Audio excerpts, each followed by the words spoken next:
ಕಾಲ ಹೋಯಿತಲ್ಲ ಎನ್ನ ಶಕುತಿ ಕುಂದಿತಲ್ಲ. ಕಾಲ ಹೋಯಿತಲ್ಲ ಎನ್ನ ಶಕುತಿ ಕುಂದಿತಲ್ಲ. ಭಕುತಿ ಮಾಡುವಾಸೆಯನಗೆ ಶಕುತಿ ಇಲ್ಲವಲ್ಲ. ಕಾಲ ಹೋಯಿತಲ್ಲ ಎನ್ನ ಶಕುತಿ ಕುಂದಿತಲ್ಲ. ಯುಕುತಿ ತಿಳಿಯದಾಯ್ತು ಹರಿಯು ಇನ್ನೂ ಒಲಿಯಲೇ ಇಲ್ಲ. ಯುಕುತಿ ತಿಳಿಯದಾಯ್ತು ಹರಿಯು ಇನ್ನೂ ಒಲಿಯಲೇ ಇಲ್ಲ. ಮುಕುತಿ ಪಥದಿ ನಾನೆಂದು ಮುಂದುವರೆಯಲೇ ಇಲ್ಲ. ಕಾಲ ಹೋಯಿತಲ್ಲ ಎನ್ನ ಶಕುತಿ ಕುಂದಿತಲ್ಲ. ಕಾಲ ಹೋಯಿತಲ್ಲ ಎನ್ನ ಶಕುತಿ ಕುಂದಿತಲ್ಲ. ಕಾಸು ಗಳಿಸುವಾಸೆಯನಗೆ ಕಾಲವಾಗಲಿಲ್ಲ. ಕಾಸು ಗಳಿಸುವಾಸೆಯನಗೆ ಕಾಲವಾಗಲಿಲ್ಲ. ಕಾಲ ಕಳೆದೇನೆಲ್ಲ ಎನ್ನ ಆಸೆ ಬೆಳೆಯಿತಲ್ಲ. ಕಾಲ ಕಳೆದೇನೆಲ್ಲ ಎನ್ನ ಆಸೆ ಬೆಳೆಯಿತಲ್ಲ. ವಾಸುದೇವನನ್ನ ಮನಸಾರೆ ಮೆಚ್ಚಲೇ ಇಲ್ಲ. ವಾಸುದೇವನನ್ನ ಮನಸಾರೆ ಬೆರೆಯಲೇ ಇಲ್ಲ. ಕಾಸು ಗಳಿಸುವಾಸೆಯನಗೆ ಮಾನ ಸಿಕ್ಕಲಿಲ್ಲ. ಕಾಲ ಹೋಯಿತಲ್ಲ ಎನ್ನ ಶಕುತಿ ಕುಂದಿತಲ್ಲ. ಭಕುತಿ ಮಾಡುವಾಸೆಯನಗೆ ಶಕುತಿ ಇಲ್ಲವಲ್ಲ. ಕಾಲ ಹೋಯಿತಲ್ಲ ಎನ್ನ ಶಕುತಿ ಕುಂದಿತಲ್ಲ. ಕಾಸು ಕೋಶದಲ್ಲಿ ಸಿಲುಕಿ ದಾಸನಾಗಿ ನಾನು. ಕಾಸು ಕೋಶದಲ್ಲಿ ಸಿಲುಕಿ ದಾಸನಾಗಿ ನಾನು. ಕಾಮಕ್ರೋಧದಲ್ಲಿ ನಾನು ಮುಳುಗಿ ಹೋದನೇನು. ಕಾಮಕ್ರೋಧದಲ್ಲಿ ನಾನು ಮುಳುಗಿ ಹೋದನೇನು. ಏಸು ಜನ್ಮಗಳನ್ನು ಜೀವ ಎತ್ತಿ ಬಂದರೇನು.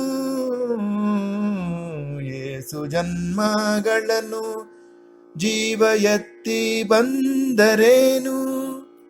ಕನಕ ಕೇಶವ ಸುತನಾಗಿ ನಾ ಹರಿಯ ಮರೆಯುವನೇನು. ಕನಕ ಕೇಶವ ಸುತನಾಗಿ ನಾ ಹರಿಯ ಮರೆಯುವನೇನು. ಕಾಲ ಹೋಯಿತಲ್ಲ ಎನ್ನ ಶಕುತಿ ಕುಂದಿತಲ್ಲ. ಭಕುತಿ ಮಾಡುವಾಸೆಯನಗೆ ಶಕುತಿ ಇಲ್ಲವಲ್ಲ. ಕಾಲ ಹೋಯಿತಲ್ಲ ಎನ್ನ ಶಕುತಿ ಕುಂದಿತಲ್ಲ. ಎನ್ನ ಶಕುತಿ ಕುಂದಿತಲ್ಲ. ಎನ್ನ ಶಕುತಿ ಕುಂದಿತಲ್ಲ. ಶುಕ್ಲಾಂಬರಧರಂ ವಿಷ್ಣುಂ ಶಶಿವರ್ಣಂ ಚತುರ್ಭುಜಂ ಪ್ರಸನ್ನವದನಂ ಧ್ಯಾಯೇತ್ ಸರ್ವವಿಘ್ನೋಪಶಾಂತಯೇ. ಅಗಜಾನನ ಪದ್ಮಾರ್ಕಂ ಗಜಾನನಮಹರ್ನಿಶಂ ಅನೇಕದಂತಂ ಭಕ್ತಾನಾಂ ಏಕದಂತಮುಪಾಸ್ಮಹೇ. ಅಂಬ ತ್ವಾಮನುಸಂದದಾಮಿ ಭಗವದ್ಗೀತೆ ಭವದ್ವೇಷಿಣೀಂ. ನಾವು ಇದುವರೆಗೆ ಕ್ಷೇತ್ರಜ್ಞ ಯೋಗದ 10 ಶ್ಲೋಕಗಳನ್ನು ನೋಡುತ್ತಾ ಇದ್ದೇವೆ. ಈ ಕ್ಷೇತ್ರಜ್ಞ ಯೋಗ ಎಂಬುದು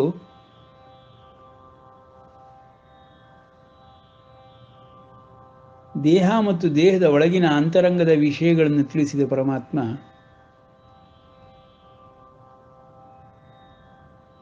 ಇಂದ್ರಿಯಗಳು, ಮನಸ್ಸು, ಬುದ್ಧಿ, ಪ್ರಜ್ಞೆ, ಅಂತಃಕರಣ, ಅಹಂಕಾರ, ವಾಸನ, ಆತ್ಮ, ಪರಮಾತ್ಮ ಇಷ್ಟೂ ವಿಷಯಗಳನ್ನು ತಿಳಿದುಕೊಂಡಂತಹ ನಾವು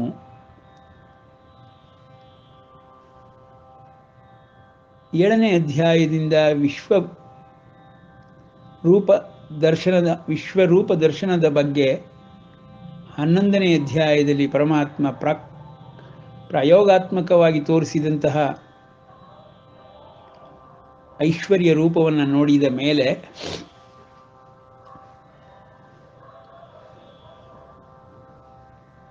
ಭೂತಾತ್ಮನಾಗಿಯೂ ಪರಮಾತ್ಮನಾಗಿಯೂ ಅಂತರಂಗದಲ್ಲಿ ಇರುವಂತಹ ಪರಮ ಪದವಿಯಲ್ಲಿರುವಂತಹ ಪರಮಾತ್ಮನನ್ನ 8, 9ನೇ ಅಧ್ಯಾಯಗಳಲ್ಲಿ ತಿಳಿದುಕೊಂಡ ನಂತರ, ವಿಭೂತಿಗಳನ್ನು ತಿಳಿದುಕೊಂಡ ನಂತರ ಈಗ 13ನೇ ಅಧ್ಯಾಯದಲ್ಲಿ ಕ್ಷೇತ್ರ ಮತ್ತು ಕ್ಷೇತ್ರಜ್ಞ ಸಂಬಂಧದಲ್ಲಿ ಹೇಗೆ ವಿಸ್ತರಿಸಿದ್ದಾನೆ ಪರಮಾತ್ಮನು ಎಂಬುದನ್ನು ತಿಳಿದುಕೊಳ್ಳುತ್ತಿದ್ದೇವೆ. ಅಲ್ಲಿ ಆತ್ಮನಿಗೆ ದೇಹವೇಗೋ ಹೇಗೆ ಪರಮಾತ್ಮನಿಗೆ ವಿಶ್ವದೇಹ ಹೇಗೋ 12 ಅಧ್ಯಾಯಗಳಲ್ಲಿ, ಹಾಗೆ 13ನೇ ಅಧ್ಯಾಯದಲ್ಲಿ ಕ್ಷೇತ್ರಜ್ಞ ಎಂಬುದರಿಂದ ಎರಡೂ ದೇಹಗಳ, ಭೂತಾತ್ಮನ ದೇಹವನ್ನಾಗಲಿ ಪರಮಾತ್ಮನ ದೇಹವನ್ನಾಗಲಿ ವಿಸ್ತರಿಸಿ ಅದಕ್ಕೆ ಇರುವ ಪ್ರಭಾವವನ್ನು ವರ್ಣಿಸುತ್ತಿದ್ದಾನೆ. 2ನೇ ಅಧ್ಯಾಯದಲ್ಲಿ ನಾಸತೆ ವಿದ್ಯತೋ ಭಾವೋ ನಾಭಾವೋ ವಿದ್ಯತೆ ಸತಃ ಎಂಬುದನ್ನು ಕಲಿತುಕೊಂಡಂತಹ, ಭಾವಾತ್ಮಕವಾಗಿ ಭಾವದಿಂದ ತಿಳಿದುಕೊಂಡಂತಹ ಸದ್ವಸ್ತುವಿನ ವಿಷಯದಲ್ಲಿ ಈಗ ಕ್ಷೇತ್ರಜ್ಞನ ವಿಷಯದಲ್ಲಿ ಪ್ರಭಾವವನ್ನು ತಿಳಿದುಕೊಳ್ಳಬೇಕಾಗಿದೆ. ಒಂದು ಪ್ರತ್ಯೇಗಾತ್ಮನಿಗೆ ತನ್ನ ದೇಹದ ಮೇಲೆ ಹೇಗೆ ಒಡೆತನ ಭಾವಗಳು ಇರುತ್ತದೆಯೋ ಹಾಗೆಯೇ ಕ್ಷೇತ್ರಜ್ಞನಿಗೆ ಕ್ಷೇತ್ರದ ಮೇಲೆ ಪ್ರಭಾವವು, ಒಡೆತನವು, ಎಲ್ಲವೂ, ನಿಯಂತ್ರಣ ಶಕ್ತಿಯು ಎಲ್ಲವೂ ಇರುತ್ತದೆ. ನೋಡಿ, ಹೀಗೆ ಹೇಳಿದ ತಕ್ಷಣ ನಮಗೆ ಮನುಜಕೃತ ವ್ಯವಸ್ಥೆಯಲ್ಲಿರುವುದೇ ನಮಗೆ ಗೊತ್ತಾಗ್ಬಿಡುತ್ತೆ ಕ್ಷೇತ್ರ ಮತ್ತು ಕ್ಷೇತ್ರಜ್ಞರ ವಿಷಯದಲ್ಲಿ. ನೋಡಿ, ನಾವು ಈ ದಿನನಿತ್ಯ ನೋಡ್ತಿರುವಂತಹ ಈ ಒಂದು ಕ್ಷೇತ್ರದ ಪ್ರಭಾವವನ್ನು ಮನುಜಕೃತ ವ್ಯವಸ್ಥೆಯೊಳಗೆ ಕಾಣ್ತಾ ಇದೆ. ಪ್ರತಿಯೊಂದಕ್ಕೂ ಅಧಿಕಾರಯುತವಾದಂತಹ ಆಸನಗಳಿದೆ. ನೋಡಿ, ಪವರು ಮತ್ತು ಪೊಸಿಷನ್ನು ಅಂತ ಏನು ಹೇಳ್ತೇವೆ, ಅಧಿಕಾರ ಮತ್ತು ಶಕ್ತಿ, ಅದರ ಆಧಾರದ ಮೇಲೆ ಪದವಿಗಳು, ಒಬ್ಬ MLA ಆಗಲಿ, MP ಆಗಲಿ, ಚೀಫ್ ಮಿನಿಸ್ಟರ್ ಆಗಲಿ, ಪ್ರೈಮ್ ಮಿನಿಸ್ಟರ್ ಆಗಲಿ, ಪ್ರೆಸಿಡೆಂಟ್ ಆಗಲಿ, ಆ ಒಂದು ಪದವಿಗಳಿಗೆ ಕ್ಷೇತ್ರವಿದೆ, ಆ ಕ್ಷೇತ್ರದ ವ್ಯಾಪ್ತಿ ಇದೆ. ಆ ಪದವಿಗಳಲ್ಲಿ ಕುಳಿತುಕೊಂಡಂತಹ ವ್ಯಕ್ತಿ ಆ ಕ್ಷೇತ್ರವನ್ನು ನಿಯಂತ್ರಿಸುತ್ತಾನೆ, ನಿಭಾಯಿಸುತ್ತಾನೆ. ಅದರ ಮೇಲೆ ತನ್ನ ಭಾವವನ್ನು ಹೊಂದಿ ತನ್ನ ದೇಹದ ಮೇಲಿರುವ ಭಾವಕ್ಕಿಂತ ಅಧಿಕವಾಗಿ ಕ್ಷೇತ್ರಕ್ಕೆ ವಿಸ್ತರಿಸುತ್ತಾ ಆತನ ಪ್ರಭಾವ, ಪದವಿಯ ಪ್ರಭಾವ ಎರಡು ಒಂದಾಗಿ ಕ್ಷೇತ್ರಗಳ ಮೇಲೆ ಹೇಗೆ ಕೆಲಸ ಮಾಡುತ್ತಿದೆ ಎಂಬುದನ್ನು ದಿನನಿತ್ಯದಲ್ಲಿ ನಾವು ಈ ಮನುಜಕೃತ ವ್ಯವಸ್ಥೆಯೊಳಗೆ ನೋಡುತ್ತಿದ್ದೇವೆ. ಹಾಗೆ ಪ್ರತಿ ವ್ಯಕ್ತಿಗೂ ಈಗ ಆಧುನಿಕ ಕಾಲದಲ್ಲಿ ಬಂದಿರುವಂತಹ ವಾಹನಗಳಿಂದ ಆ ಒಂದು ವಾಹನಗಳ ಭಾವವನ್ನಾಗಲಿ ಪ್ರಭಾವವನ್ನಾಗಲಿ ಪ್ರತಿ ವ್ಯಕ್ತಿಯೂ ಅರ್ಥ ಮಾಡಿಕೊಳ್ಳಬಲ್ಲ. ನೋಡಿ, ಒಂದು ಆಟೋದಲ್ಲಿಯೋ ಕಾರ್ನಲ್ಲಿಯೋ ಅಥವಾ ಜೀಪ್ನಲ್ಲಿಯೋ, ಲಾರಿ, ಬಸ್ಸು, ಏರೋಪ್ಲೇನು ಅಥವಾ ಹಡಗು, ರಾಕೆಟ್ಟು, ಸ್ಯಾಟಲೈಟು, ಹೀಗೆ ಭಿನ್ನ ಭಿನ್ನವಾದಂತಹ ಆಕಾರಗಳು, ವ್ಯಾಪ್ತಿ ಇರುವಂತಹ ಈ ವಾಹನಗಳಲ್ಲಿಯೇ ಚಾಲಕನಾಗಿ ಪ್ರತಿಯೊಬ್ಬ ವ್ಯಕ್ತಿಯು ತನ್ನ ಒಂದು ಕ್ಷೇತ್ರವನ್ನು ಅರ್ಥ ಮಾಡಿಕೊಂಡು ಬಿಡ್ತಾನೆ. ಭಾವದಿಂದ ತನ್ನ ದೇಹವನ್ನು ಬದಲಿಸ್ಕೊಂಡು ಬಿಡ್ತಾನೆ. ಒಬ್ಬ ಬಸ್ಸಿನ ಚಾಲಕ ಕುಳಿತುಕೊಂಡವನು ಇಡೀ ಬಸ್ಸಿನ ಶರೀರವೇ ತನ್ನ ಶರೀರವೆಂಬುದಾಗಿ ಭಾವವನ್ನು ಐಕ್ಯ ಮಾಡಿಕೊಂಡು ಬಿಡ್ತಾನೆ. ಸೊ ಅವನ ಭಾವ ಪ್ರಭಾವಗಳು ಒಟ್ಟಿಗೆ ಹೋಗ್ತಾ ಇರುತ್ತೆ.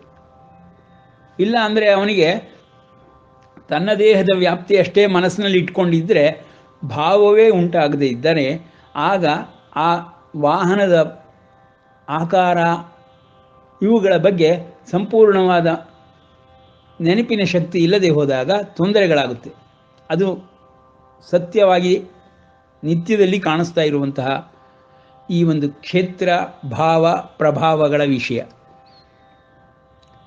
ಹಾಗೆ ಕ್ಷೇತ್ರ ಮತ್ತು ಕ್ಷೇತ್ರಜ್ಞರ ವಿಷಯದಲ್ಲಿ ಪರಮಾತ್ಮ ಇಲ್ಲಿ ದೇಹ, ದೇಹಿ, ಆತ್ಮ, ಪರಮಾತ್ಮಗಳನ್ನು ತಿಳಿಸಿದ ನಂತರದಲ್ಲಿ ಕ್ಷೇತ್ರ ಮತ್ತು ಕ್ಷೇತ್ರಜ್ಞ ವಿಷಯದಲ್ಲಿ ತಿಳಿಸುತ್ತಿದ್ದಾನೆ.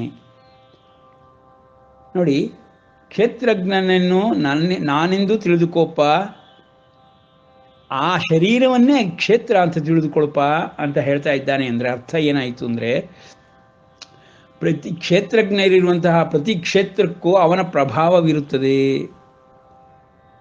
ಸಿದ್ಧರು, ದೇವತೆಗಳು, ಕಿಂಪುರುಷರು ಮೊದಲಾಗಿ ಎಲ್ಲರಿಗಳಿಗೂ ಅವರವರದೇ ಕ್ಷೇತ್ರಗಳಿರ್ತದೆ, ಅವರವರದೇ ಲೋಕಗಳಿರ್ತದೆ.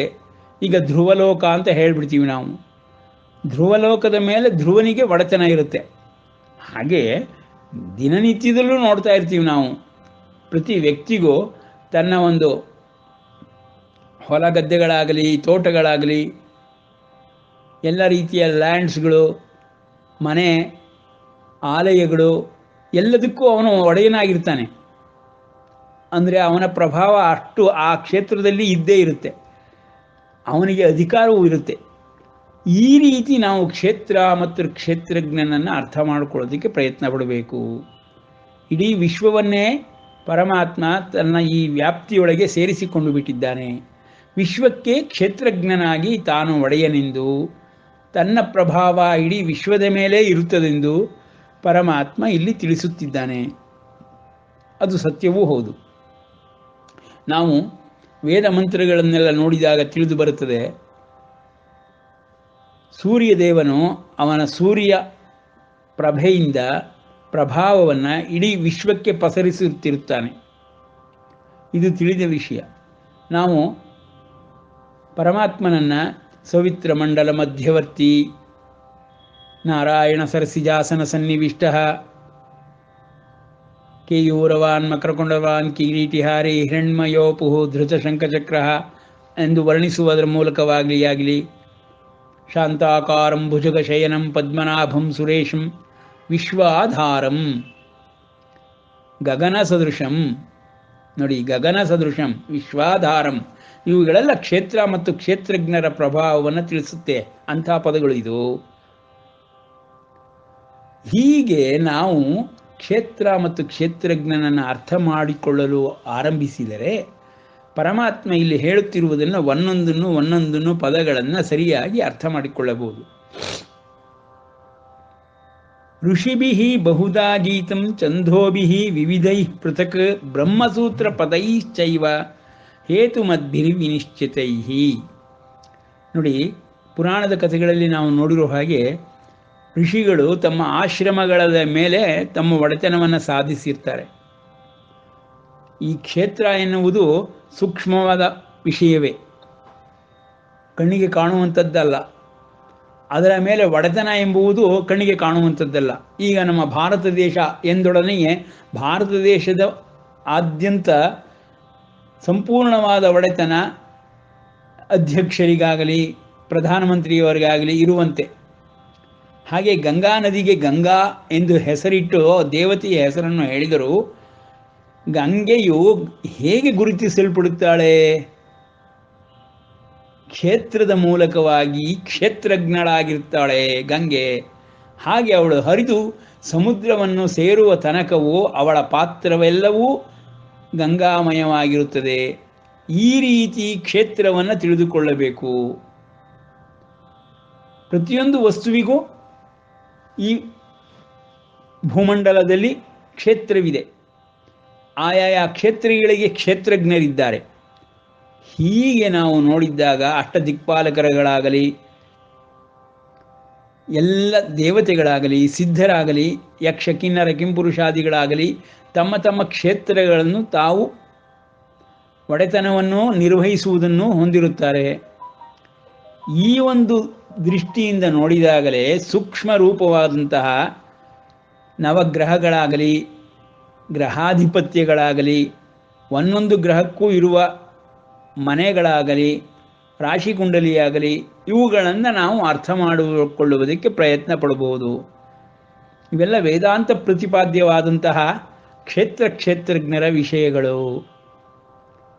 ಹೀಗೆ ನಾವು ಪ್ರತಿಯೊಂದನ್ನೂ ಪರಮಾತ್ಮ ಇಲ್ಲಿ ವಿಶ್ವದಲ್ಲಿರುವ ಸಕಲ ವಸ್ತುಗಳನ್ನು, ವಿಷಯಗಳನ್ನು, ರೀತಿ ನೀತಿಗಳನ್ನು, ಸೂಕ್ಷ್ಮವಾಗಿರುವುದನ್ನು, ಸೂಕ್ಷ್ಮತರವಾಗಿರುವುದನ್ನು ಇಲ್ಲಿ ಕ್ಷೇತ್ರ ಮತ್ತು ಕ್ಷೇತ್ರಜ್ಞರ ವಿಷಯದಲ್ಲಿ ತಿಳಿಸುತ್ತಾ ಎಲ್ಲವನ್ನು ಒಳಪಡಿಸಿದ್ದಾನೆ.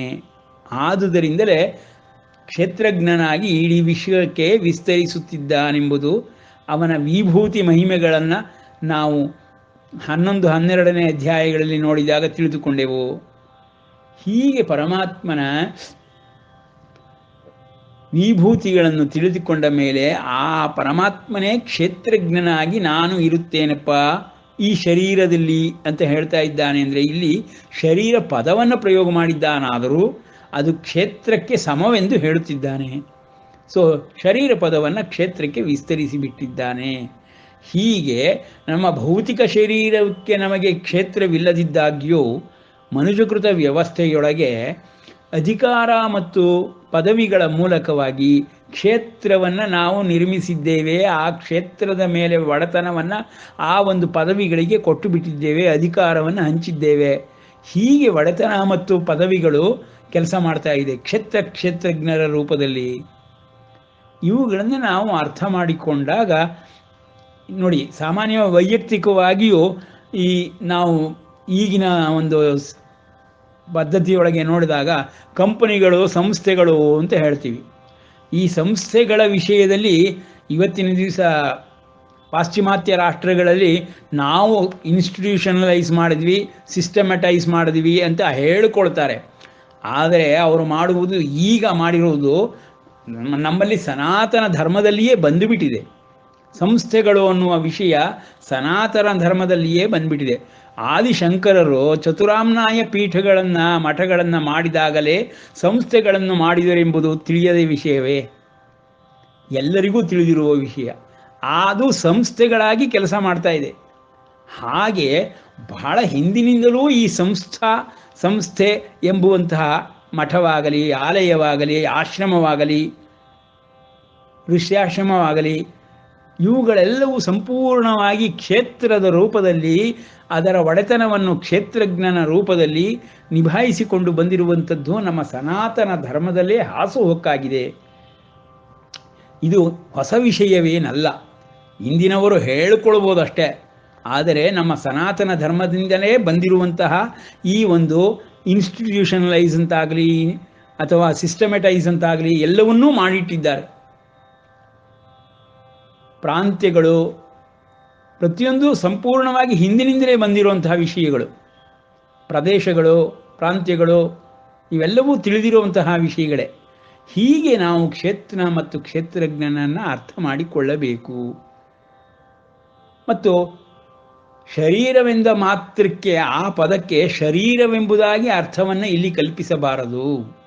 ನೋಡಿ, ನಮ್ಮ ಆಧ್ಯಾತ್ಮ ಗ್ರಂಥಗಳಲ್ಲಿ ಬರುವ ಪದಗಳು ಶ್ಲೇಷಾರ್ಥಗಳನ್ನಾಗಲಿ ಭಾವಾರ್ಥವನ್ನಾಗಲಿ ಸಾಂದರ್ಭಿಕವಾಗಿ ಅರ್ಥವನ್ನಾಗಲಿ ಹೇಳುವ ಕಲೆಯನ್ನು ತಿಳಿಯದೇ ಇದ್ದಾಗ ಅದನ್ನು ನಾವು ಸರಿಯಾದ ರೀತಿಯಲ್ಲಿ ಅರ್ಥ ಮಾಡಿಕೊಳ್ಳಲು ಸಾಧ್ಯವಾಗುವುದಿಲ್ಲ. ಉದಾಹರಣೆಗೆ ಪುರುಷ ಎಂಬ ಪದ ಬಹುಚರ್ಚಿತ ಪದ.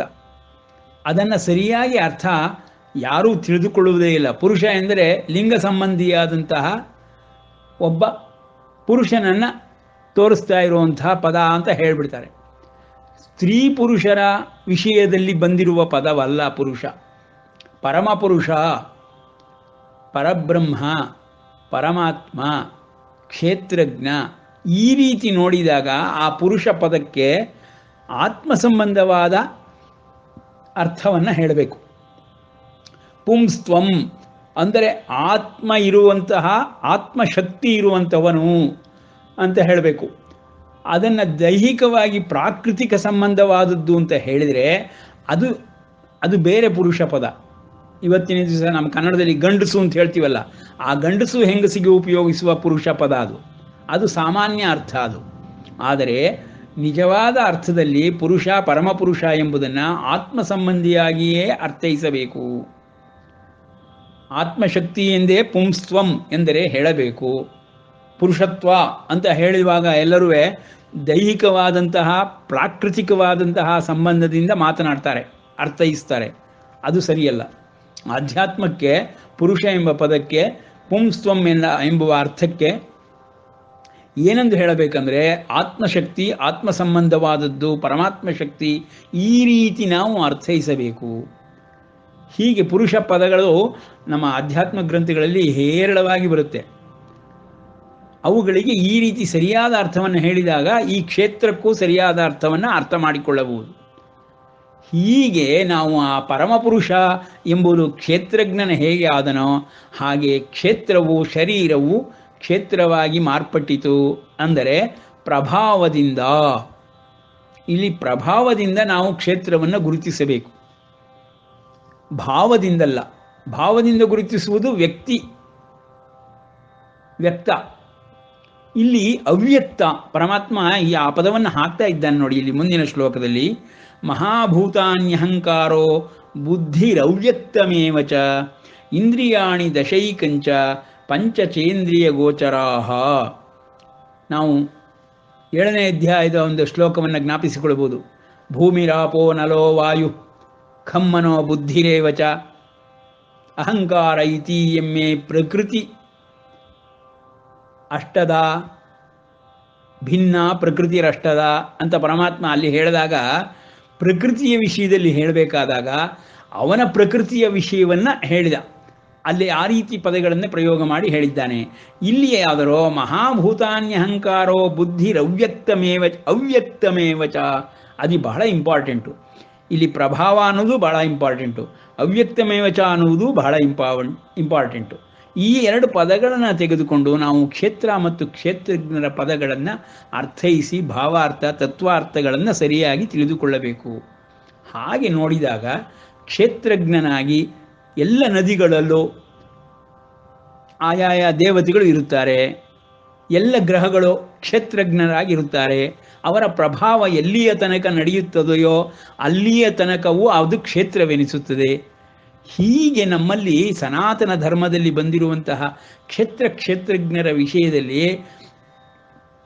ಬಹಳಷ್ಟು ತಿಳಿದುಕೊಳ್ಳಬೇಕಾದಿರುವುದರಿಂದ ಯಾರೂ ಸರಿಯಾದ ಅರ್ಥದಲ್ಲಿ ಇದನ್ನು ಶರೀರ ಎಂದು ಹೇಳಿ ಕೈ ಬಿಟ್ಟು ಮುಂದಕ್ಕೆ ಹೊರಟೋಗುತ್ತಾರೆ. ಆ ಕಾರಣದಿಂದ ನಮಗೆ ಈ ಪ್ರಪಂಚಕ್ಕೆ, ಇಹಲೋಕಕ್ಕೆ ಆಧ್ಯಾತ್ಮ ಜ್ಞಾನವಾದಂತಹ ಈ ಗೀತಾಜ್ಞಾನ ಸಂಬಂಧವೇ ಇಲ್ಲವೆಂಬ ರೀತಿಯಲ್ಲಿ ತೋರುತ್ತದೆ.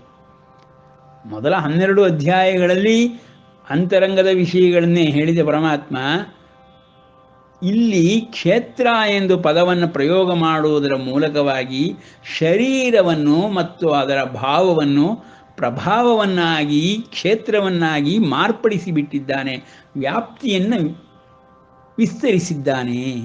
ಆ ವ್ಯಾಪ್ತಿಯ ವಿಸ್ತರಣೆಯನ್ನು ನಾವು ಸರಿಯಾಗಿ ಗುರುತಿಸಬೇಕು. ಆ ಅರ್ಥದಲ್ಲಿ ನೋಡಿ, ಭಾರತ ದೇಶದಲ್ಲಿ ಭಾರತ ಸರ್ಕಾರವಿದೆ. ಆ ಸರ್ಕಾರ ಎನ್ನುವುದು ಒಂದು ಸಂಸ್ಥೆ.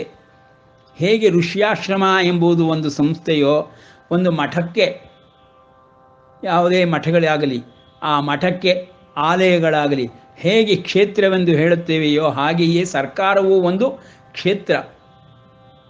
ಆ ಕ್ಷೇತ್ರದ ಪ್ರಭಾವ ಇಡೀ ಭಾರತ ದೇಶದ ಮೇಲಿರುತ್ತದೆ. ಆ ಕ್ಷೇತ್ರವನ್ನು ನೋಡಿಕೊಳ್ಳುವ ಕ್ಷೇತ್ರಜ್ಞನ ಯಾರಪ್ಪ? ಆ ಭಾರತ ದೇಶದ ಸರ್ಕಾರದ ಪದವಿಯಲ್ಲಿ ಕುಳಿತುಕೊಂಡಿರುವ ವ್ಯಕ್ತಿಯೇ ನಿಜವಾಗಿಯೂ ಇಡೀ ಭಾರತ ದೇಶಕ್ಕೆ ಅಧ್ಯಕ್ಷನಾಗಿರುತ್ತಾನೆ, ಒಡೆತನವನ್ನು ಹೊಂದಿರುತ್ತಾನೆ. ಆ ಪದವಿಗೆ ಆ ಒಂದು ಅಧಿಕಾರಗಳು, ವ್ಯಾಪ್ತಿ ಎಲ್ಲವನ್ನು ಕೊಟ್ಟಿರುತ್ತಾರೆ. ಈ ರೀತಿ ಸಂಸ್ಥಾ ಎನ್ನುವ ಉಪಾಯಗಳು ಬಹಳ ಹಿಂದಿನಿಂದಲೇ ಬಂದಿದೆ, ಸನಾತನ ಧರ್ಮದಲ್ಲಿಯೇ ಬಂದುಬಿಟ್ಟಿದೆ. ಅದನ್ನು ಸರಿಯಾಗಿ ಅರ್ಥ ಮಾಡಿಕೊಳ್ಳದೆ ಇದ್ದಾಗ ನಾವು ಈಗ ಇವತ್ತಿನ ದಿವಸದಲ್ಲಿ ಪಾಶ್ಚಿಮಾತ್ಯರು ಹೇಳ್ತಾರಲ್ಲ ನಾವುಗಳು ಮಾಡಿದ್ದು ಇದನ್ನೆಲ್ಲ ನಾವು ಮಾಡಿರೋದು ಅಂತ. ಅವ್ರಿಗೆ ಹೊಸದಾಗ ಒಂದನ್ನೂ ಮಾಡಿಲ್ಲ, ಎಲ್ಲವೂ ನಮ್ಮ ಸನಾತನ ಧರ್ಮದಲ್ಲಿ ಇರುವುದನ್ನೇ ಕಾಪಿ ಹೊಡೆದಿದ್ದಾರೆ. ಬರೀ ಕಾಪಿ ಹೊಡೆಯೋ ಕೆಲಸ ಮಾಡಿದ್ದಾರೆ ಅಷ್ಟೇ. ಅವರು ಒರಿಜಿನಲ್ ಇಲ್ಲ, ಮೂಲ ರೂಪದಲ್ಲಿ ಅವರಲ್ಲಿ ಯಾವುದೂ ಇಲ್ಲ. ಎಲ್ಲವೂ ಸಕಲ ಜ್ಞಾನ ಭಂಡಾರವೂ ನಮ್ಮಲ್ಲಿದೆ. ಇದನ್ನು ನಾವು ಅರ್ಥ ಮಾಡಿಕೊಂಡಾಗ ಈ ಕ್ಷೇತ್ರಜ್ಞರ ವ್ಯಾಪ್ತಿ, ಅಧಿಕಾರ, ಒಡೆತನ ಎಲ್ಲವನ್ನು ತಿಳಿದುಕೊಂಡಾಗ ಪ್ರಾಕೃತಿಕವಾಗಿಯೇ ಇರುವಂಥದ್ದು. ಇದನ್ನು ನಾವು ಉದಾಹರಣೆ ಮೂಲಕ ಹೇಗೆ ತಿಳಿದುಕೊಳ್ಬೋದು ನೋಡಿ. ಯಕ್ಷ ಪ್ರಶ್ನೆ ಎಂದು ಒಂದು ಪ್ರಸಂಗ ಬರುತ್ತೆ ಮಹಾಭಾರತದಲ್ಲಿ. ಯಕ್ಷ ಪ್ರಶ್ನೆಯ ಪ್ರಸಂಗದಲ್ಲಿ ಧರ್ಮನಂದನಾದಿ ಪಾಂಡವಾದಿಗಳು ನೀರಿಗೋಸ್ಕರವಾಗಿ ಒಂದು ಸರೋವರದ ಬಳಿಗೆ ಹೋಗುತ್ತಾರೆ. ಒಬ್ಬೊಬ್ಬರಾಗಿ ಹೋಗುತ್ತಾರೆ. ಅವರೆಲ್ಲರಿಗೂ ಅಶರೀರವಾಣಿಯಾಗಿ ಯಕ್ಷನು ನಾನು ಇದರ ಒಡೆಯನೆಂದು, ಇದರ ನೀರನ್ನು ತೆಗೆದುಕೊಳ್ಳುವುದಕ್ಕೆ ಮುಂಚೆ ನನ್ನ ಪ್ರಶ್ನೆಗಳಿಗೆ ಉತ್ತರವನ್ನು ಹೇಳಬೇಕೆಂದು, ಇಲ್ಲದಿದ್ದರೆ ನೀವು ನೀರನ್ನು ತೆಗೆದುಕೊಳ್ಳುವುದಕ್ಕೆ ಸಾಧ್ಯವಿಲ್ಲವೆಂದು ತನ್ನ ಅಧಿಕಾರವನ್ನಾಗಲಿ ವ್ಯಾಪ್ತಿಯನ್ನಾಗಲಿ ಆ ಕ್ಷೇತ್ರದ ಮೇಲೆ ತನ್ನನ್ನು ತಾನು ಒಡೆತನವನ್ನಾಗಲಿ ನಿರ್ದೇಶಿಸಲ್ಪಟ್ಟು ಅವರುಗಳನ್ನು ಉಪಾಯದಿಂದ ಎಚ್ಚರಿಸುತ್ತಿರುತ್ತಾನೆ. ಆ ಒಂದು ಸಂದರ್ಭದಲ್ಲಿ ಉತ್ತರ ಕೊಡದೆ ನಾನು ನಿನ್ನನ್ನು ಒಪ್ಪುವುದಿಲ್ಲ, ಅಶರೀರವಾಣಿಯಾಗಿದ್ದೀಯ, ನೀನು ಇದರ ಒಡೆಯ ಎಂಬುದಕ್ಕೆ ಏನು ಸಾಬೀತಿದೆ ಎಂದು ಹೇಳಿ ಎಲ್ಲ ಪಂಚಪಾಂಡವರುಗಳಲ್ಲಿ ನಾಲ್ವರು ಜನರುಗಳು ನೀರನ್ನು ತೆಗೆದುಕೊಂಡು ಕುಡಿದು ಮೃತಪಡುತ್ತಾರೆ. ಎಲ್ಲರೂ ಮೃತರಾಗುತ್ತಾರೆ. ಧರ್ಮರಾಯನು ಮಾತ್ರ ಅಲ್ಲಿಗೆ ಹೋದಾಗ ಆ ಯಕ್ಷನ ಪ್ರಶ್ನೆಗಳಿಗೆ ಉತ್ತರಿಸುತ್ತಾ ಔದಾರ್ಯದಿಂದ ಯಕ್ಷನ ಮನಸ್ಸನ್ನು ಗೆಲ್ಲುತ್ತಾನೆ. ಹಾಗಾಗಿ ಮತ್ತೆ ಎಲ್ಲರಿಗೂ ಪ್ರಾಣ ಬರುತ್ತದೆ. ಈ ಒಂದು ಪ್ರಸಂಗವನ್ನು ನಾವು ನೋಡಿದರೆ ಆ ಯಕ್ಷನ ಕ್ಷೇತ್ರ ಮತ್ತು ಅವನ ಒಡೆತನ ಇವುಗಳೆಲ್ಲವೂ ಸಂಪೂರ್ಣವಾಗಿ ವ್ಯಕ್ತವಾಗಿಬಿಡುತ್ತೆ. ಹೀಗೆ ಆ ಕಾಲದಿಂದಲೇ ಬಂದಿರುವಂತಹ ಈ ಕ್ಷೇತ್ರಜ್ಞರ ಸಂಬಂಧದ ಕಥೆಗಳು ಹೇರಳವಾಗಿದೆ ನಮ್ಮ ಪುರಾಣಗಳಲ್ಲಿ. ಅವುಗಳನ್ನು ನಾವು ಈ ಒಂದು ದಿಸೆಯಲ್ಲಿ ಅರ್ಥ ಮಾಡಿಕೊಳ್ಳಬೇಕು. ಈ ಕ್ಷೇತ್ರ ಎಂಬುದನ್ನು ಆ ಒಂದು ಅರ್ಥದಲ್ಲಿ ಪರಮಾತ್ಮ ಹೇಳುತ್ತಿದ್ದಾನೆ. ಆ ಕಾರಣದಿಂದಲೇ ಮಹಾಭೂತಾನಿ ಅಹಂಕಾರ ಬುದ್ಧಿ ಅವ್ಯಕ್ತಂ. ಅವ್ಯಕ್ತ ಪದ ಬಹಳ ಇಂಪಾರ್ಟೆಂಟು. ಏವಚ ಇಂದ್ರಿಯಾಣಿ ದಶೈಕಂಚ ಪಂಚಚೇಂದ್ರಿಯ ಗೋಚರಾಹ. ಪಂಚಚೇಂದ್ರಿಯ ಗೋಚರಾಹ ಅಂದರೆ ನೋಡಿ, ಶಬ್ದ, ಸ್ಪರ್ಶ, ರೂಪಗಂಧ ಇವುಗಳನ್ನೆಲ್ಲ ಹೇಳ್ತೀವಿ ನೋಡಿ. ಅವುಗಳು ಎಲ್ಲವನ್ನೂ ಸಂಪೂರ್ಣವಾಗಿ ಪರಮಾತ್ಮ ಈ ಕ್ಷೇತ್ರ ಮಧ್ಯದಲ್ಲಿ ಸೇರಿಸಿಟ್ಟಿದ್ದಾನೆ. ಅದರಿಂದಲೇ ಮುಂದಿನ ಶ್ಲೋಕದಲ್ಲಿ ಹೇಳ್ತಾನೆ, ಇಚ್ಛಾ ದ್ವೇಷ ಸುಖಂ ದುಃಖಂ ಸಂಘಾತಶ್ಚೇತನಾ ಧೃತಿ ಏತತ್ ಕ್ಷೇತ್ರಂ ಸಮಾಸೇನ ಸವಿಕಾರಂ. ಇವುಗಳೆಲ್ಲ ವಿಕಾರವಾಗಿ ಆಗಲಿ ಕಾರಣಭೂತವಾಗಿ ಆಗಲಿ ಕಾರ್ಯಕಾರಣ ಸಂಬಂಧದಿಂದಾಗಲಿ ಉಂಟಾಗಿದೆ. ಇವುಗಳನ್ನು ಕ್ಷೇತ್ರ ಅಂತ ಹೇಳ್ತೀವಪ್ಪ, ಇದನ್ನು ಗುರುತಿಸ್ತೀವಪ್ಪ. ಕ್ಷೇತ್ರ ಅಂದರೆ ಇದಂ ಶರೀರಂ ಕೌಂತೇಯ ಕ್ಷೇತ್ರಂ ಇತ್ಯಭಿಧೀಯತೆ. ಅಂದರೆ ಈ ಕ್ಷೇತ್ರವನ್ನು ಈ ರೀತಿ 2 ಶ್ಲೋಕಗಳಲ್ಲಿ ಅರ್ಥ ಮಾಡಿಕೊಳ್ಳಬೇಕು. ಹಾಗಾಗಿ ಇಡೀ ಭೂಮಂಡಲದ ಮೇಲೆ ನಮ್ಮ ಸನಾತನ ಧರ್ಮದ ಪ್ರಕಾರ ಸಂಪೂರ್ಣ ಒಡೆತನ. ಈಗ ಯಾವ್ಯಾವ ರಾಷ್ಟ್ರಗಳು, ಯಾವ್ಯಾವ ದೇಶಗಳು ಯಾವ್ಯಾವುದೇ ರೀತಿಯಲ್ಲಿ ಅಧಿಕಾರವನ್ನು ಚಲಾಯಿಸ್ಬೋದು. ಆದರೆ ನಿಜವಾದ ಅಧಿಕಾರಿ ನಮ್ಮ ಸನಾತನ ಧರ್ಮದ ಪ್ರಕಾರವಾಗಿ ದೇವತೆಗಳು, ಸಿದ್ಧರು, ಯಕ್ಷರು, ಕಿಂಪುರುಷರು ಇವರುಗಳೆಲ್ಲ ಆಗಿದ್ದಾರೆ. ವಿಶ್ವಕ್ಕೆ ಅಧಿಪತಿಯಾಗಿರುವಂತಹ ಮಹಾವಿಷ್ಣು ಎಲ್ಲವನ್ನು ತೋರಿಸಿಕೊಂಡು ಬಂದಿದ್ದಾನೆ. ತನ್ನ ವಿಶ್ವದ ವ್ಯಾಪ್ತಿಯನ್ನೇ ತೋರಿಸಿಕೊಂಡು ಬಂದಿದ್ದಾನೆ. ಅವನು ಯೋಗ ಸಿದ್ಧಿಯಿಂದ ಹೇಗೆ ಎಲ್ಲವನ್ನು ನಿಯಂತ್ರಣದಲ್ಲಿ ಇಟ್ಟುಕೊಂಡಿದ್ದೇನೆಂಬುದನ್ನು, ಸೂರ್ಯ ಚಂದ್ರಾದಿ ಗ್ರಹಾದಿಗಳನ್ನೆಲ್ಲವನ್ನೂ ನಿಯಂತ್ರಣದಲ್ಲಿ ಇಟ್ಟುಕೊಂಡಿದ್ದೇನೆಂಬುದನ್ನು ವಿವರಿಸುತ್ತಾ ಬಂದಿದ್ದಾನೆ. ಅದನ್ನು ನಾವು ಅರ್ಥ ಮಾಡಿಕೊಂಡಾಗ ಈ ಕ್ಷೇತ್ರದ ವ್ಯಾಪ್ತಿ, ಕ್ಷೇತ್ರದ ಒಡೆತನ, ಕ್ಷೇತ್ರದ ಶಕ್ತಿ ಎಲ್ಲವೂ, ಕ್ಷೇತ್ರಜ್ಞನ ಅಧಿಕಾರ ಎಲ್ಲವೂ ತಿಳಿದು ಬಿಡುತ್ತದೆ. ಹೀಗೆ ಕ್ಷೇತ್ರಜ್ಞರನ್ನು ಈ ಒಂದು ಪದಗಳಿಂದ ಈ ಒಂದು ಅಧ್ಯಾಯದಲ್ಲಿ ನಾವು ತಿಳಿದುಕೊಳ್ಳಬೇಕು. ಅಮಾನಿತ್ವಂ ಅದಂಬಿತ್ವಂ ಅಹಿಂಸಾ ಕ್ಷಾಂತಿರಾರ್ಜವಂ ಆಚಾರ್ಯೋಪಾಸನಂ ಶೌಚಂ ಸ್ಥೈರ್ಯಮಾತ್ಮವಿನಿಗ್ರಹ, ಇವೆಲ್ಲ ಪ್ರಭಾವಗಳು. ಕ್ಷೇತ್ರಜ್ಞನ ಪ್ರಭಾವಗಳನ್ನು ವರ್ಣಿಸ್ತಾ ಇದ್ದಾನೆ. ನಾವು ಸಾಮಾನ್ಯ ಭಾಷೆಯೊಳಗೆ ಇವತ್ತಿನ ದಿವಸ ನಮ್ಮ ದೇಹಕ್ಕೆ, ಒಂದೊಂದು ಭೌತಿಕ ದೇಹಕ್ಕೂ ಜೀವಿಗೂ ಪ್ರಭೆ ಎಂಬುದಿರುತ್ತದೆ. ಆರ ಎಂದು ಹೇಳ್ತಾರೆ ನೋಡಿ. ಆ ಆರ ಮೇಲೆ ಅದರ ಪ್ರಭಾವ ಇರುತ್ತೆ, ದೇಹದ ಪ್ರಭಾವ ಇರುತ್ತೆ ಮತ್ತು ಆತ್ಮನ ಪ್ರಭಾವ ಇರುತ್ತೆ ಅಂತ ಒಬ್ಬ ಪ್ರತ್ಯೇಗಾತ್ಮನಿಗೆ ನಾವು ಹೇಳುವುದಾದರೆ, ಸೂಕ್ಷ್ಮತರವಾಗಿರೋ ವಸ್ತುಗಳು ಎಲ್ಲವೂ ನಮಗೆ ಕಣ್ಣಿಗೆ ಕಾಣಿಸದಿದ್ದಾಗ್ಯೂ ಈ ರೀತಿ ಇರುತ್ತೆ ಅನ್ನೋದನ್ನು ತಿಳಿದು ಪತ್ತೆ ಹಚ್ಚಿದ್ದಾರೆ. ಈಗ ಅದನ್ನು ಹಿಂದೆಯೇ ಹೇಳಿಕೊಂಡು ಬಂದಿದ್ದಾರೆ ನಮ್ಮ ಸನಾತನ ಧರ್ಮದಲ್ಲಿ. ಶ್ರುತಿ ಸ್ಮೃತಿಗಳನ್ನು, ವೇದಗಳನ್ನು ಸರಿಯಾಗಿ ಅರ್ಥ ಮಾಡಿಕೊಂಡು ನೋಡಿಕೊಂಡು ಬಂದರೆ ಈ ಆಶ್ರಮದಾಗಲಿ ಸಂಸ್ಥೆಗಳಾಗಲಿ ಎಲ್ಲವೂ ಮೊದಲಿಂದನೂ ಅಭ್ಯಾಸದಲ್ಲಿದ್ದಂತಹ ಪದ್ಧತಿಗಳು. ಪ್ರಾಂತ್ಯಗಳು, ಪ್ರದೇಶಗಳು, ದೇಶಗಳು, ರಾಜರು ಎಲ್ಲರೂ ಬಂದಿದ್ದಾರೆ. ಎಲ್ಲ ರೀತಿಯ ವ್ಯವಸ್ಥೆಯು ನಮ್ಮಲ್ಲಿ ಸುಲಲಿತವಾಗಿ ಸರಿಯಾಗಿ ನಡೆದುಕೊಂಡು ಬರುತ್ತಿತ್ತು. ಅದು ಎಲ್ಲದಕ್ಕೂ ಧರ್ಮದ ಆಧಾರವಿತ್ತು, ಧರ್ಮವೇ ಅಡಿಗಲ್ಲಾಗಿತ್ತು.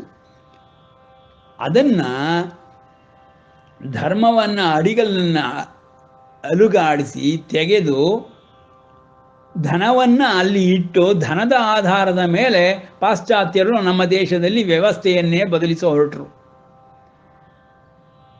ಆಗಲಿಲ್ಲ, ಅದು ತಿಳಿದಿರುವ ವಿಷಯ. 500 ವರ್ಷಗಳು ಪ್ರಯತ್ನ ಪಟ್ಟರೂ ಆಗದಂತಹ ಈ ಭದ್ರ ಬುನಾದಿ ಇರುವಂತಹ ಸನಾತನ ಧರ್ಮ ಮತ್ತು ಅದರ ವ್ಯವಸ್ಥೆ ಅಷ್ಟು ಸುಲಭವಾಗಿ ಆಗುವುದಿಲ್ಲ. ಯಾಕೆ? ಮುಂದಿನ ಅಧ್ಯಾಯಗಳಲ್ಲಿ ಪರಮಾತ್ಮನೇ ತಿಳಿಸುವಂತೆ ಇದರ ಮೂಲ, ಬೇರು ಎಲ್ಲಿದೆ? ಅಂತರಿಕ್ಷದಲ್ಲಿದೆ. ಊರ್ಧ್ವ ಮೂಲ ಮದಶಾಯಿ ಶಾಖಾ. ಪರಮಾತ್ಮನೇ ಹೇಳಿಬಿಡ್ತಾನೆ, ಈ ವೃಕ್ಷದಂತಿರುವಂತಹ ಆಧ್ಯಾತ್ಮ ಪ್ರಪಂಚ, ಬೇರೆಲ್ಲ ಮೂಲವೆಲ್ಲವೂ ಅಂತರಿಕ್ಷದಲ್ಲಿದೆಪ್ಪ, ಸೂಕ್ಷ್ಮ ರೂಪದಲ್ಲಿದೆ, ಕಾಣಿಸೋದಿಲ್ಲ. ಹೇಗೆ ಭೂಮಿ ಮೇಲಿರೋ ಮರಕ್ಕೆ ಮೂಲ ಬೇರುಗಳು ಕಾಣಿಸುವುದಿಲ್ಲವೋ ಹಾಗೆ ಈ ಆಧ್ಯಾತ್ಮದ ಮೂಲ ಕಾಣಿಸುವುದಿಲ್ಲಪ್ಪ ಅಂತ. ನೋಡಿ, ಈ ಮೂಲದ ವಿಷಯದಲ್ಲಿಯೂ ಪಾಶ್ಚಾತ್ಯರ ಮತಗಳಲ್ಲಿಯೂ ನಂಬಿಕೆ ಇದೆ. ಸ್ವರ್ಗ ನರಕಗಳ ವಿಷಯದಲ್ಲಿ ಇಸ್ಲಾಂ ಧರ್ಮದಲ್ಲಾಗಲಿ, ಜುಡಾಯಿಸಮ್ ಧರ್ಮದಲ್ಲಾಗಲಿ, ಕ್ರೈಸ್ತ ಧರ್ಮದಲ್ಲಾಗಲಿ ನಂಬಿಕೆ ಇದೆ, ಅಸ್ತಿತ್ವವೂ ಇದೆ. ಅವರ ಪವಿತ್ರ ಗ್ರಂಥಗಳಲ್ಲಿ ಇವುಗಳ ಬಗ್ಗೆ, ಸ್ವರ್ಗ ನರಕಗಳ ಬಗ್ಗೆ ಹೇರಳವಾಗಿ ಬರೆದಿಟ್ಟಿದ್ದಾರೆ. ಆ ಸ್ವರ್ಗ ನರಕಗಳಿಗೆ ಹೋಗುವುದುಂಟು, ಸ್ವರ್ಗ ಸಿಕ್ಕುತ್ತೆ, ಸಿಕ್ಕುವಲ್ಲ, ಸ್ವರ್ಗ ಈ ರೀತಿ ಇರುತ್ತೆ, ಇವುಗಳನ್ನೆಲ್ಲವನ್ನು ಅವರ ಗ್ರಂಥಗಳಲ್ಲಿಯೂ ಬರೆದಿಟ್ಟಿದ್ದಾರೆ. ಅಂದರೆ ಏನಾಯಿತು? ಸ್ವರ್ಗ ನರಕಾದಿಗಳನ್ನು ಅವರು ಒಪ್ಕೊಳ್ತಾರೆ. ಅಂದರೆ ಮೂಲ, ಸೂಕ್ಷ್ಮತರವಾಗಿರುವಂತಹ, ಮೂಲ ರೂಪವಾಗಿರುವಂತಹ ಈ ಒಂದು ಆಧ್ಯಾತ್ಮ ವಿದ್ಯೆಯ ಸಂಪೂರ್ಣ ವಿವರಣೆಗಳು ಅವರಲ್ಲಿಲ್ಲ. ನಮ್ಮ ಭಾರತ ದೇಶದಲ್ಲಿ ಸನಾತನ ಧರ್ಮದಿಂದ ಬಂದಿರುವಂತಹ ಈ ಜ್ಞಾನ ಭಂಡಾರದಲ್ಲಿ ಪ್ರತಿಯೊಂದೂ ಇದೆ. ಹೀಗೆ ನಾವು ಕ್ಷೇತ್ರಜ್ಞನನ್ನು ಅರ್ಥ ಮಾಡಿಕೊಳ್ಳಬೇಕು. ಆ ದೃಷ್ಟಿಯಲ್ಲಿ ನೋಡಿದಾಗ ಋಷಿಭಿ ಬಹುಧಾಗೀತಂ ಛಂದೋಭಿ ವಿವಿಧೈ ಪೃಥಕ್ ಬ್ರಹ್ಮಸೂತ್ರ ಪದೈಶ್ಚೈವ ಹೇತುಮದ್ಭಿರ್ವಿನಿಶ್ಚಿತೈ. ಹೀಗೆ ನೋಡಿ, ವಸಿಷ್ಠ ವಿಶ್ವಾಮಿತ್ರ ಕಥೆಯನ್ನು ಕೇಳಿಲ್ವೇ?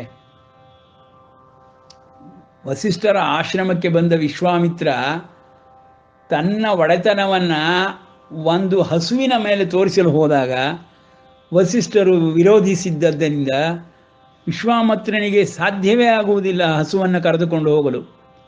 ಆಶ್ರಮ ಧರ್ಮ, ಆಶ್ರಮದ ಒಡೆತನ, ಆಶ್ರಮವೆಂಬ ಸಂಸ್ಥೆ, ಅದರ ಅಧಿಪತಿಯಾಗಿ ಅಧ್ಯಕ್ಷನಾಗಿ ವಸಿಷ್ಠರು ಕುಳಿತುಕೊಂಡಿದ್ದಾರೆ.